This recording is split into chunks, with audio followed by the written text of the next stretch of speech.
Having got the understanding about the specific domestic transactions and having learned the definition of a specific domestic transaction, now the implications of the same in the other parts of the law, that is more particularly where the SSEs are enjoying the benefits of ATIA or your 10AA.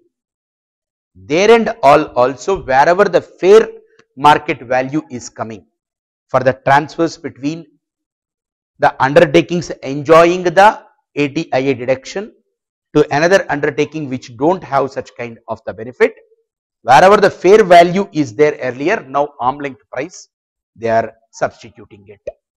Please make a note of all such places where this amendment or this new section 92BA's effect will be there. Write down section 80IA6, section 80IA6.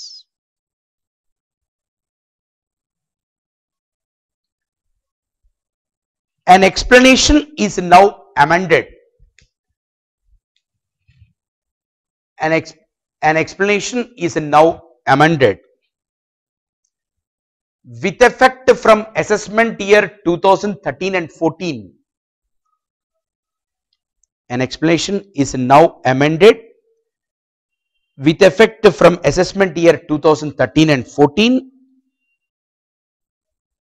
to provide that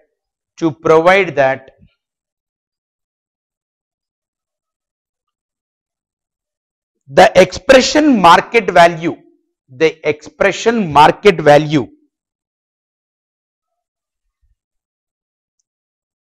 in relation to specific domestic transactions, in relation to specified domestic transactions shall now mean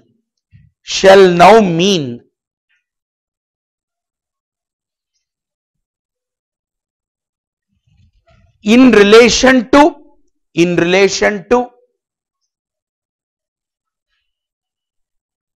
any goods or services,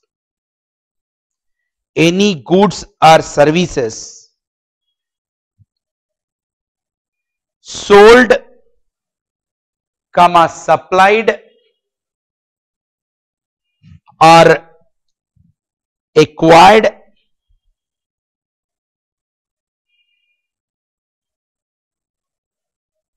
the arm length price, as defined in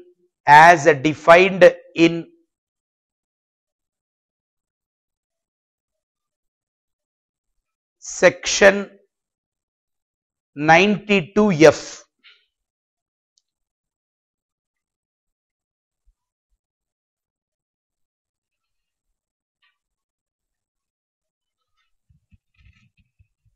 Note,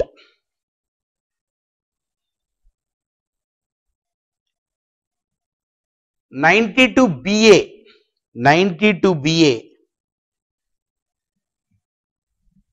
applies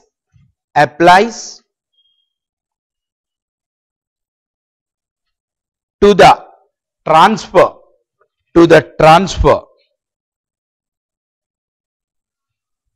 of goods or services from one undertaking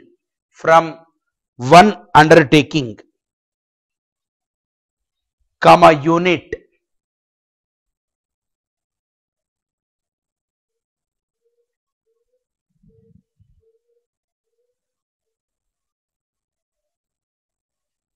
or business owned by the SSE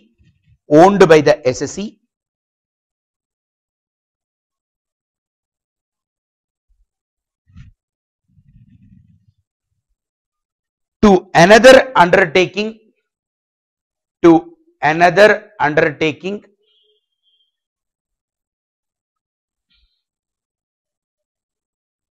comma unit or business owned by the same SSE, owned by the same SSE. Then friends, the implication of the same is also there in 80IA 8 and 80IA 10. I am not dealing in detail what 80IA 8 says and 10 says. Only thing is, these sections pertains to those undertakings which are involved in a certain specific categories of the business. Government wanted to encourage that kind of businesses, and they are saying that we will provide a deduction for the profits which those undertakings are getting. But only thing is, since those undertakings are trying to inflate their profits by wrong means, they want to invoke 92BA for those sections also. Next, 80IA 8. 80IA 8.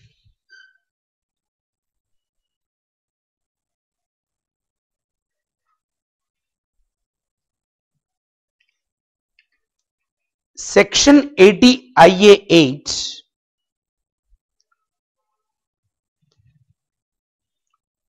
provides that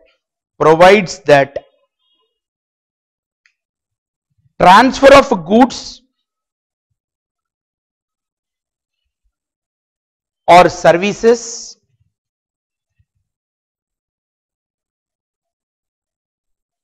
between the eligible business undertaking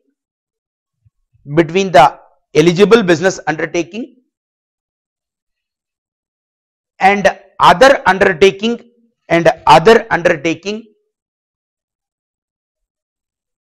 of the SSE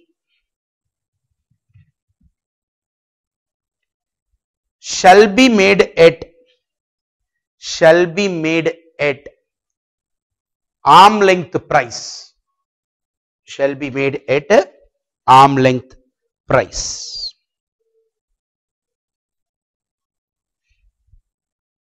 Next, section 80IA 10.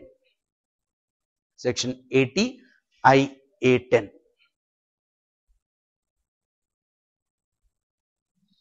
There also, what the point you have to write is,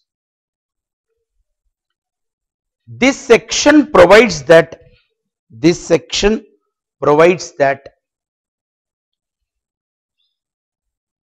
where it appears to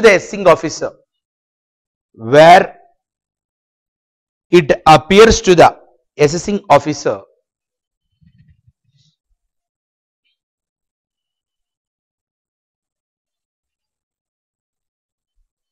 that comma owing to the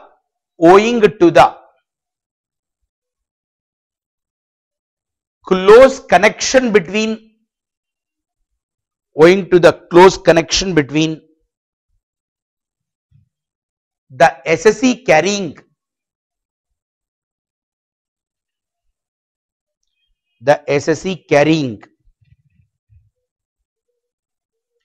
eligible business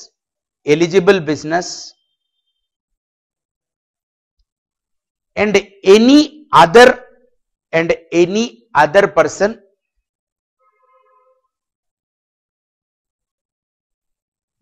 comma the course of business between them is so arranged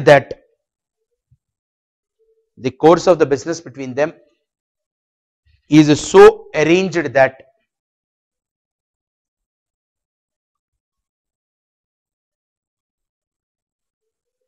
profits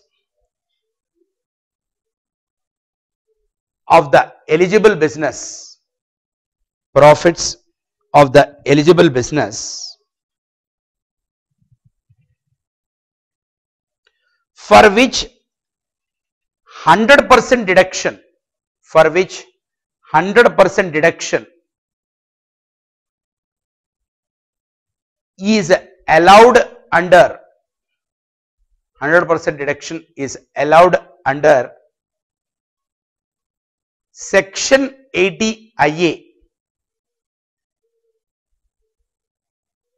allowed under section 80 IA, is shown at a figure,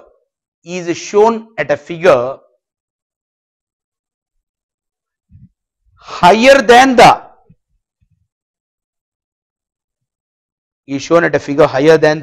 ordinary profits in such business, comma,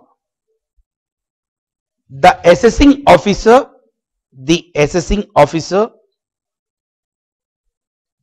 can invoke, the assessing officer can recompute, the assessing officer can recompute the profits of the eligible business, the assessing officer can recompute the profits of the eligible business for a deduction under section 80 IA.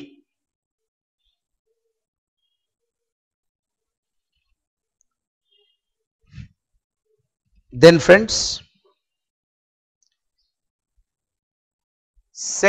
next point, section 82 IA 10, section 80 IA 10, section 80 IA 10 is now amended, section 80 IA 10 is now amended to provide that if above arrangement between,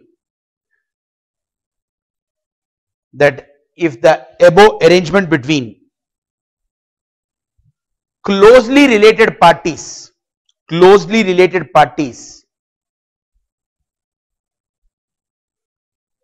involves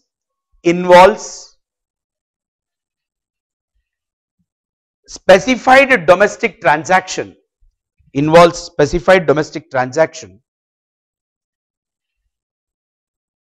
comma, the assessing officer shall compute the profits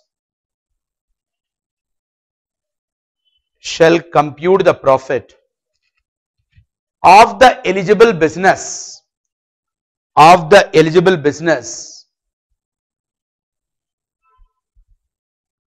having regard to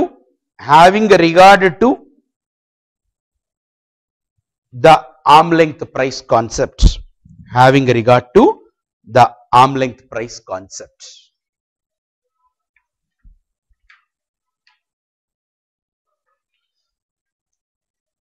Now, one more possibility or the way of checking your knowledge is, at the final level, 5 to 6 marks question they may ask,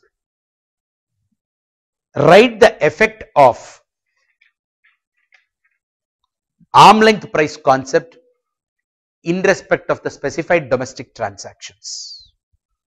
There the expectation of the valuer is, you clearly define what is arm length price and you clearly define what is a specific domestic transaction, and then in case of those SSEs who have got specified domestic transaction, what compliances they have to make. These things must be there in your paper, answer paper. So, write down the effects of arm length price concept. The effects of arm length price concept in relation to specified domestic transactions.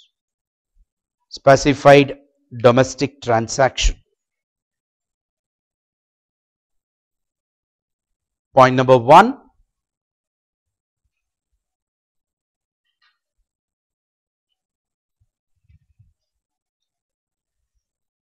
any allowance for an expenditure, any allowance for an expenditure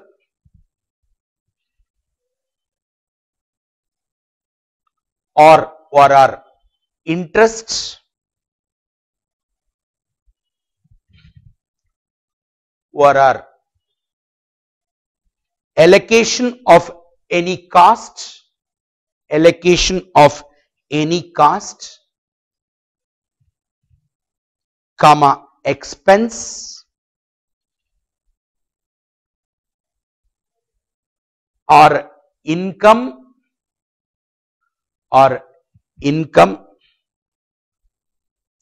in relation to specific domestic transaction, in relation to the specific domestic transaction, shall be computed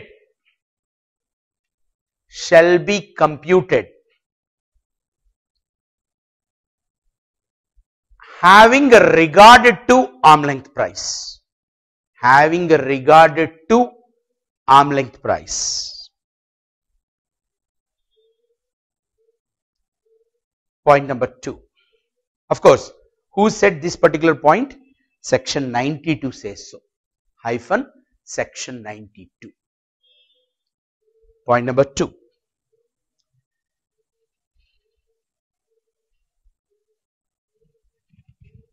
There are 6 alternate methods for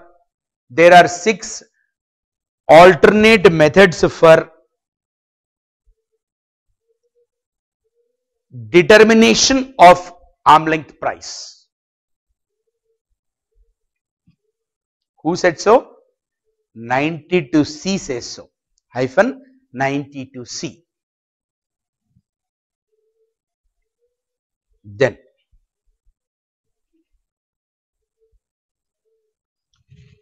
next point. If the aggregate value of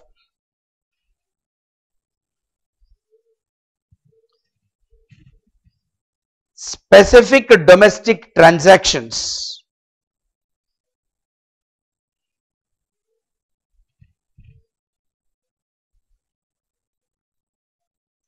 is 5 crores or more,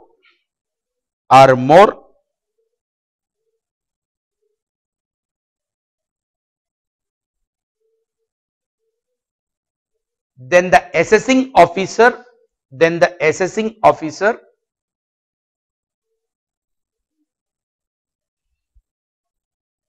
should necessarily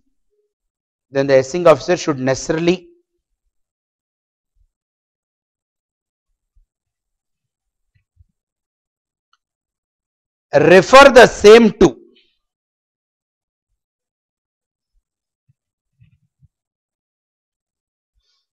transfer pricing officer. Refer the same to transfer pricing officer. Next, in continuation of that, the order passed by the transfer pricing officer,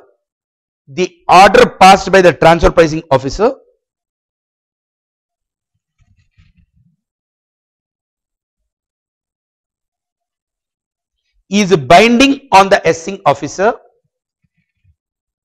The order passed by the transfer pricing officer is binding on the assessing officer,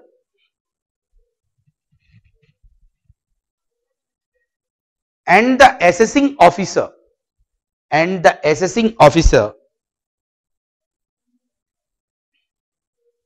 has to complete the assessment,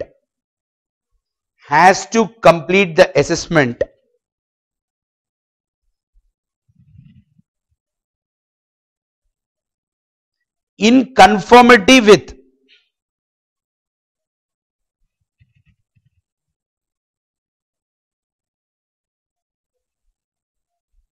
the order of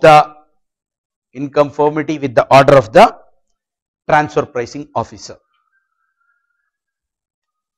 Who said so? 92CA says so. Then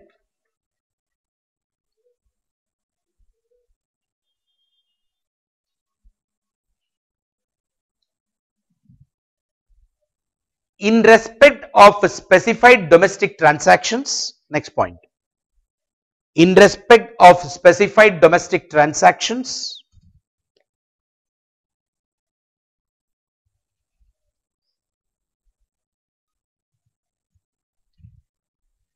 SSEs have to maintain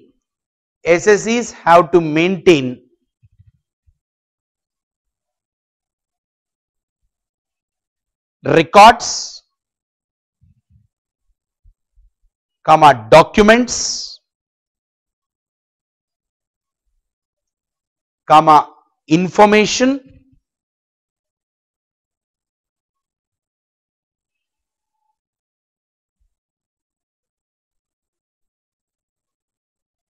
in the manner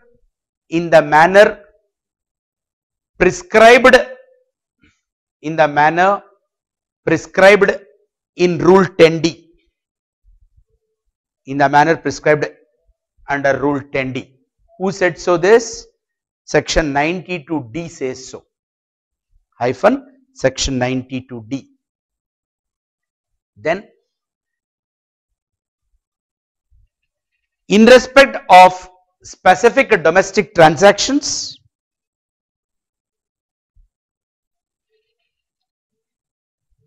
SSE need to obtain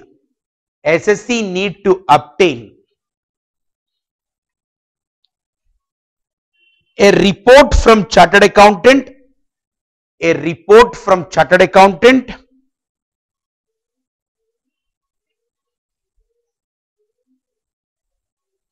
in the prescribed form, 3CEB,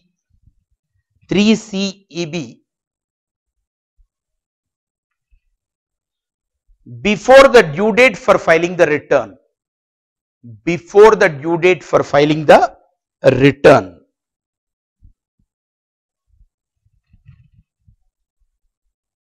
Who said so? 92E says so. Now the next point, definition of arm length price.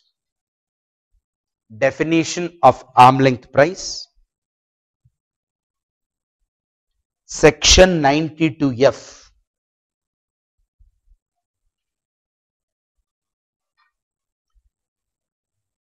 Make it side heading and write down price which is applied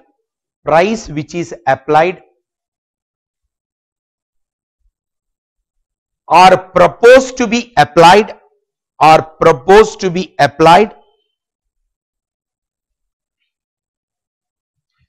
in a transaction between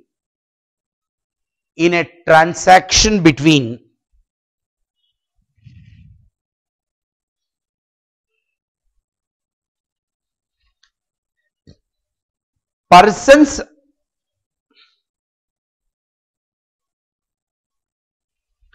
other than the associated enterprises,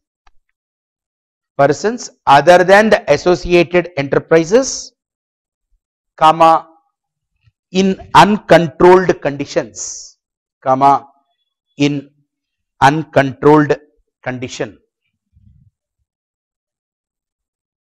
Now lastly, the seventh point, penalty under section 271.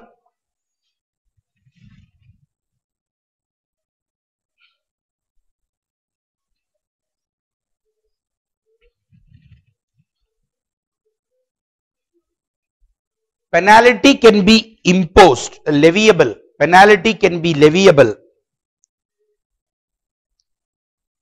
In respect of amount disallowed.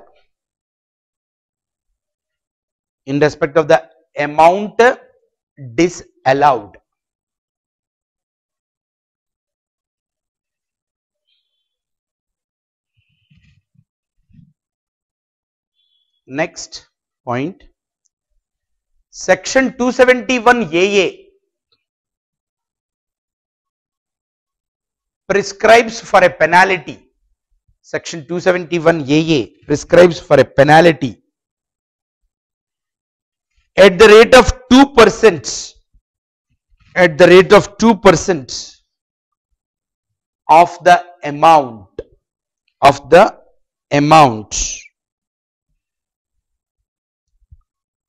for not maintaining the records,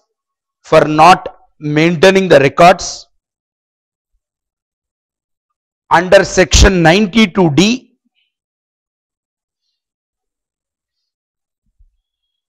are not reporting such transactions,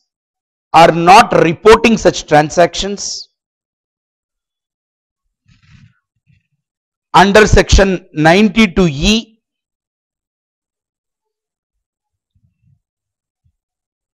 are furnishing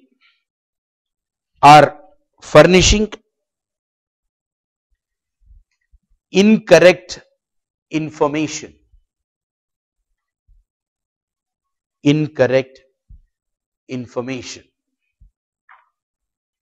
So today we did with what? Specified domestic transactions and application of transfer pricing provisions. And before I close this particular topic of profits and gains from business and profession, let me again and again remind you that which aspect generally the students ignore, those things only will appear there in the exam. As a students, you are very much interested at the end of the discussion that, sir, how do we prepare for this particular examination with respect to this topic of profits and gains from business and profession? See, it is only my observation and my own experience with this particular examination.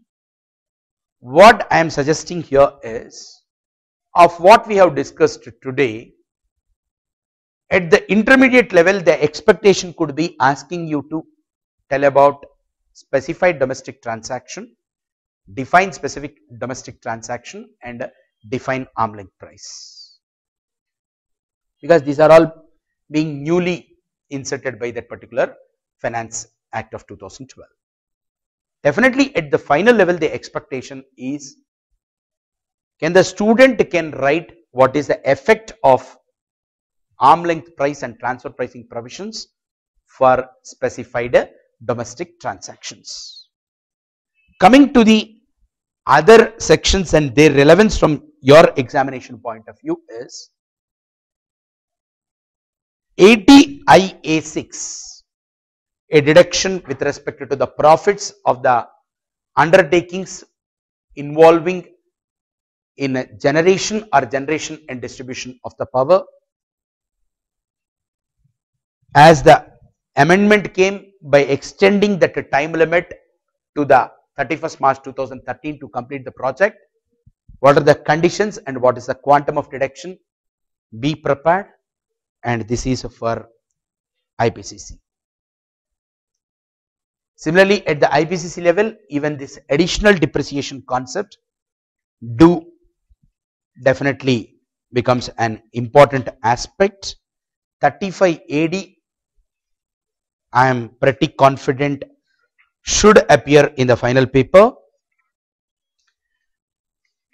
And then, of course, in the final paper, definitely either this May or the November, that a question involving 40A1A vis-a-vis your section 201 and 201A. 201 deals with SSE deemed to be in default, and interest for non-deduction of or lesser deduction of the TDS, and 201(1A) dealing with the interest computation and with respect to the disallowance for non-deduction of the TDS 40A2. Combining these three concepts, I am expecting a question for the final is a point. So Of course, at the inter level, again 44 AD and 44 AB, since you have got amendments. See, smart study is most important. I am not advocating that you should go for the selective study, but at the same time, whenever we write a professional examination, you can't write generally the paper, you have to necessarily be a specific. So, in that connection, a major topic we have completed, that is the profits and gains from business and profession. Before I start with the next topic of capital gains, of course, capital gains I have got about 9 to 10 amendments, but before that let me tell you about Vodafone case and how Finance Act of 2012 tried to reverse the decision of Supreme Court in the Vodafone case. Of course, I am making an effort to see that without going into the details of Vodafone, how to bring that particular concept into my student's brain. At the end, I will be able to tell whether you got the concept of it or not.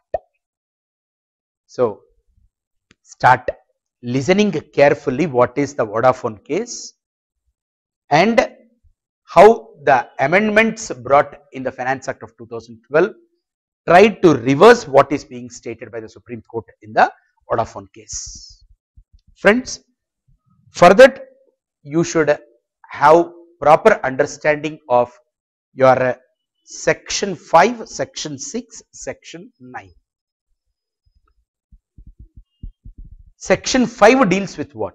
Scope of total income. And what is this scope of total income says? What do you mean by scope of total income?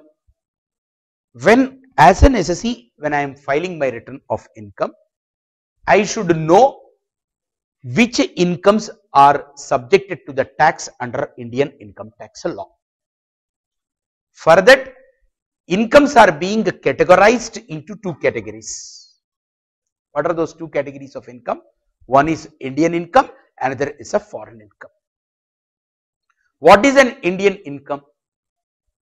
Any income in respect of which either the place of accrual or the place of receipt, first receipt, not subsequent remittance, either the place of receipt or the place of accrual happens to be in India, it is called as an Indian income. If both place of receipt as well as a place of accrual, if they are there in the foreign country, it becomes a foreign income.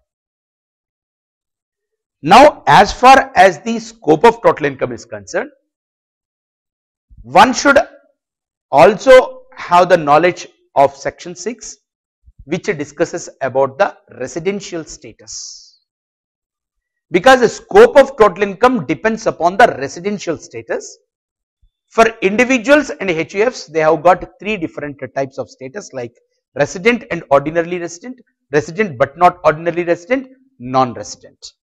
For all other SCs, you have only two status, either the resident or the non-resident. Now, your section 5 says what?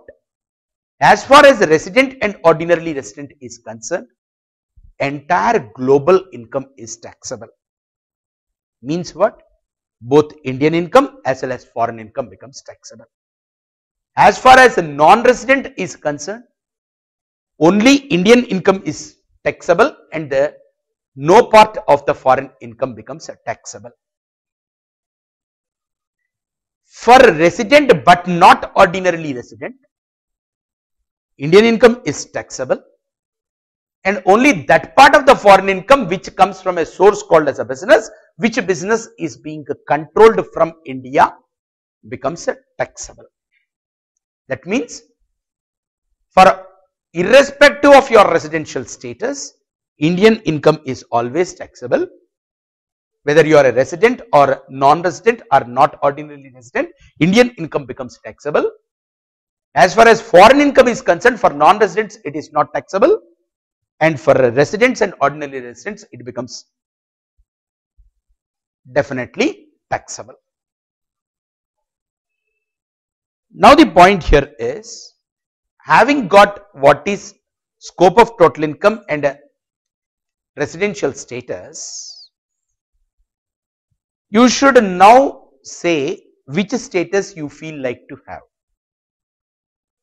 Any person feel like to have a non-resident status. I am not asking about the concept of Mera Bharat Mahan. How to reduce the tax burden? How to reduce the tax burden? If you have a non-resident status, you can escape the tax on your foreign incomes. Now we have section 9. Section 9 discusses about what? Incomes deemed to accrue or arise in India. See what our non-resident brethren and sisters are doing. They are conveniently shifting their Indian income to the foreign country. Why they are shifting their Indian income to the foreign country? Once income gets shifted to the foreign country, how to shift it first of all? What is the place of accrual of the income? Place where you enter the contract. So they enter into a contract in the foreign country and also receive the money in foreign country. Thereby it becomes a foreign income. Since their status is a non-resident status, they can avoid paying the taxes. Since many people were doing that, income tax law got a concept called as incomes deemed to accrue or arise in India. This is a deeming section. Deeming ka matlab kya hua? That is, actually it don't have that characteristic feature, but I want to attribute that particular character feature. If I say Raju is a deemed good student, Raju will fight with me. Where is the question of my being a deemed good student, sir? I am a good student. So many places where the SSCs are trying to defeat the purposive intent of the law, income tax, that is finance ministry, introduced all the deeming sections. Like such section is your section 9, which deems certain incomes to be income deemed to accrue or arise in India. That is, first thing to say is what? In case if you are getting any income, let it be a foreign income, but it is coming to you out of a business connection in India, then such a income shall be deemed to accrue or arise in India. Similarly, if you are getting any income from an asset which is located in India, then it shall be deemed to accrue or arise in India. Let us suppose my sister is having a house in Hyderabad. She stays in Bahrain.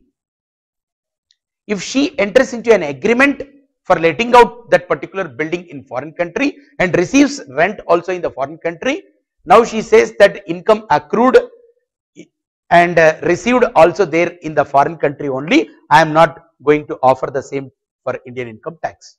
But your section 9 says what? In case if that income which is accruing outside India and received outside India, but it is in respect of the asset situated in India, then the income shall be deemed to accrue or arise in India. Now when I told the same to my sister, now my sister says, you please make sale of that particular assets. Even if the sale happens, your section 9 says what? By transfer of any asset which is situated in India, in case if the SSC is getting any income. How she is making a sale? She sits in Bahrain and writes an agreement of sale in Bahrain and takes the money in Bahrain. And she says income got accrued outside India and received outside India. But the law says, as per section 9, in case if you are getting any income in respect of an asset, transfer of an asset which is situated in India, the income shall be deemed to accrue or arise in India. Like such, they have beautifully framed section 9, right? So now you got the clarity as to what is your section 5, what is your section 6 and what is your section 9. See, capital gains topic. What is the charging section? Section 45. And what your charging section says? For a particular income to be taxed under the head capital gains, there must be a capital asset and it should have undergone a transfer. Then in the previous year in which the transfer takes place, you have to offer the income. So what is most important? A capital asset being there and it must undergo a transfer. Then you have TDS provisions under section 195. That is,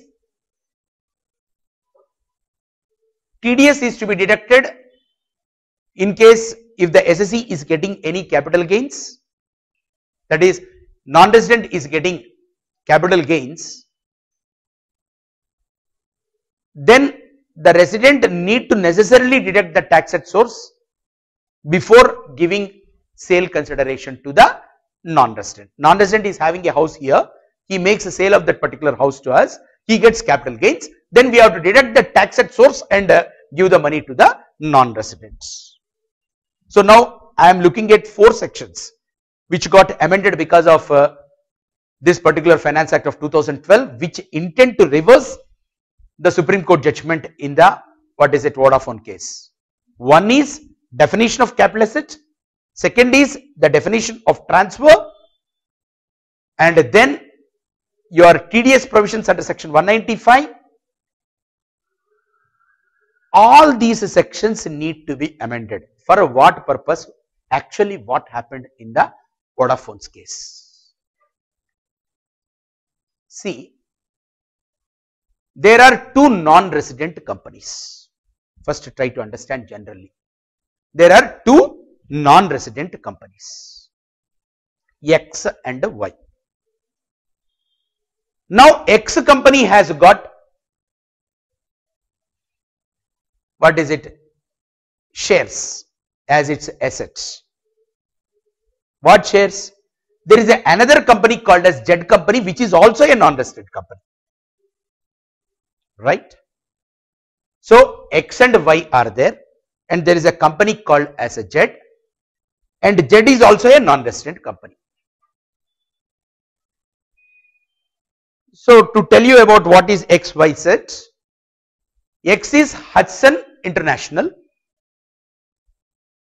and SR company, Y is, and a Z company, there is an investment company in the, what is it, Mauritius Islands. Now Hudson International is holding 100% of the shares in this particular company which is there in the Mauritius. And basically Mauritius company is a subsidiary company for the Hudson International. Now this Mauritius company and that SR company are the investors in a company which is located in India, Hudson SR Limited. This particular Mauritius company, which is an investment company and its subsidiaries. Mauritius company is subsidiaries and Mauritius company put together is holding 67% of the shareholding in the Hudson SR, and 33% of the shares are being held by the SR. So what is happening? Hudson International is a holding company for Mauritius company, and Mauritius company is having a share in the Indian company, that is Hudson SR. Now what has happened is, Hudson International being 100% holding of that Mauritius company means what? Total share capital of Mauritius company is held as an asset by the Hudson International. Now Hudson International sold these shares to the, what is it, Vodafone, right? And they felt that this is perfectly a transaction out of India. In fact also if you see, what is it? there are two non-resident companies. One non-resident company has got shares in another non-resident company. Those shares are being transferred to the another non-resident company.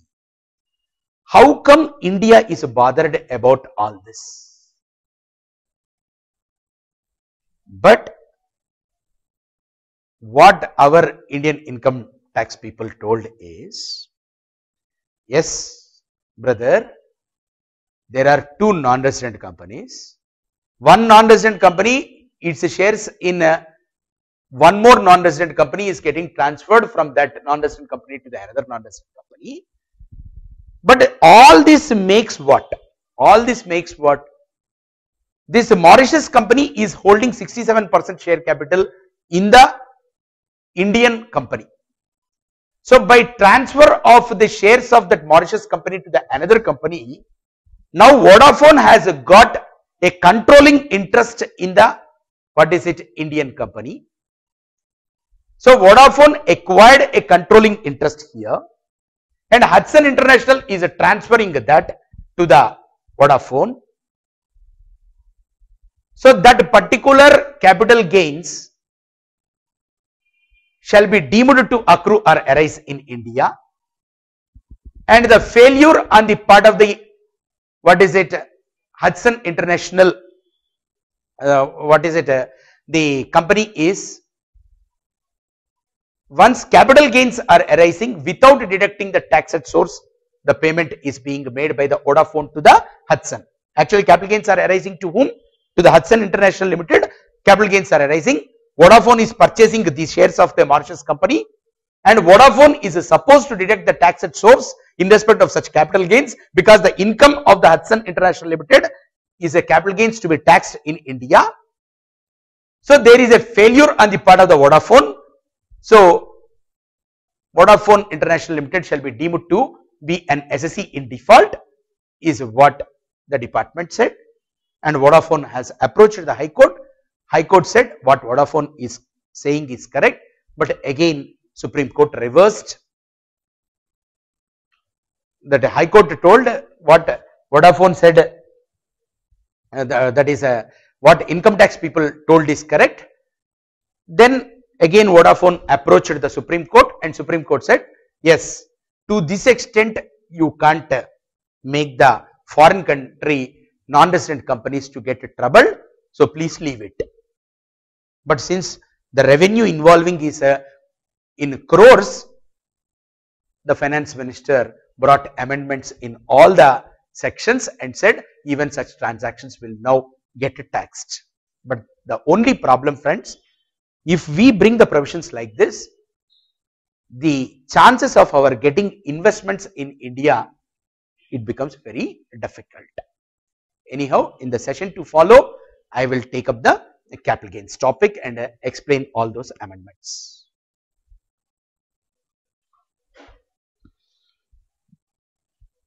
Now it is,